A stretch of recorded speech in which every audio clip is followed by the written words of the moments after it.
എവിടെയെങ്കിലുമൊക്കെ നിങ്ങൾ തള്ളപ്പെട്ടിട്ടുണ്ടെങ്കിൽ, എവിടെയെങ്കിലുമൊക്കെ നിങ്ങൾ തെറ്റിദ്ധരിക്കപ്പെട്ടിട്ടുണ്ടെങ്കിൽ, എവിടെയെങ്കിലുമൊക്കെ നിങ്ങൾ അസ്വീകാര്യരായി തീർന്നിട്ടുണ്ടെങ്കിൽ, എവിടെയെങ്കിലുമൊക്കെ കൂടെ നടന്ന ആളുകൾ നിങ്ങളെ ഒറ്റിക്കൊടുക്കപ്പെട്ടിട്ടുണ്ടെങ്കിൽ, ഹല്ലേലൂയ, എവിടെയെങ്കിലും നിങ്ങൾ ഭയചകിതരായി തീർന്നിട്ടുണ്ടെങ്കിൽ, പുറത്തിറങ്ങുവാൻ കഴിയാതെ എവിടെയെങ്കിലും നിങ്ങൾ അപമാനിതരായി തീർന്നെങ്കിൽ, ചെയ്യാത്ത കുറ്റത്തിന് കുറ്റം ആരോപിക്കപ്പെട്ടവരായി എവിടെയെങ്കിലും നിങ്ങൾ തീർന്നിട്ടുണ്ടെങ്കിൽ, ഇന്ന് രാത്രി ഞാൻ ദൈവാത്മാവിൽ നിങ്ങളോട് പറയാം, അതാ നിങ്ങളുടെ ജെറുസലേം കേട്ടോ.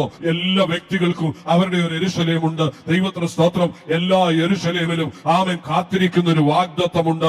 ഇന്ന് രാത്രി എന്നെ കേൾക്കുന്ന ദൈവത്തിന്റെ ജനത്തോട് ഞാൻ പറയട്ടെ, ഹല്ലേലൂയ, നീ അപമാനിക്കപ്പെട്ട, നീ നിന്ദിക്കപ്പെട്ട, നീ തള്ളപ്പെട്ട, ആമേൻ, നീ ദുഷിക്കപ്പെട്ട, നീ പകയ്ക്കപ്പെട്ട, നീ തകർക്കപ്പെട്ട ഒരിടം നിന്റെ ജീവിതത്തിൽ ഉണ്ടെങ്കിൽ, ആമേൻ, കൂട്ടുകാരൻ നിന്നെ തള്ളിക്കളഞ്ഞ, ആമേൻ, ആമേൻ, കൂടെ നടന്നവർ ആമേൻ ഒറ്റിക്കൊടുത്ത ഒരിടം നിന്റെ ജീവിതത്തിൽ ഉണ്ടെങ്കിൽ അതും നിന്റെ ജെറുസലേമാണ്. ഹല്ലേലൂയ. ആ ജെറുസലേമിൽ നിനക്ക് വേണ്ടി ഒരു വാഗ്ദത്തം കാത്തിരിക്കുന്നുണ്ട്. ജെറുസലേമിൽ നിങ്ങൾ കാത്തിരിക്കുമെങ്കിൽ, ആ ജെറുസലേമിൽ നിന്ന് ഓടിപ്പോകാതെ പിന്നെയും ആ വാഗ്ദത്തത്തിനായി കാത്തിരിക്കുവാൻ തയ്യാറാകുമെങ്കിൽ, ഇന്ന് രാത്രി ദൈവാത്മാവിൽ ഞാൻ ഒരു ദൂത് വിളിച്ചു പറയാം. പെട്ടെന്ന് നിങ്ങൾക്ക് വേണ്ടി വെളിപ്പെടുന്ന ആമേൻ ദൈവത്തിന്റെ വാഗ്ദത്തത്തിന്റെ നിവർത്തിയുണ്ടെന്ന് ഇന്ന് രാത്രി ആത്മാവിൽ ഞാൻ ദൂത് പറയുകയാണ്.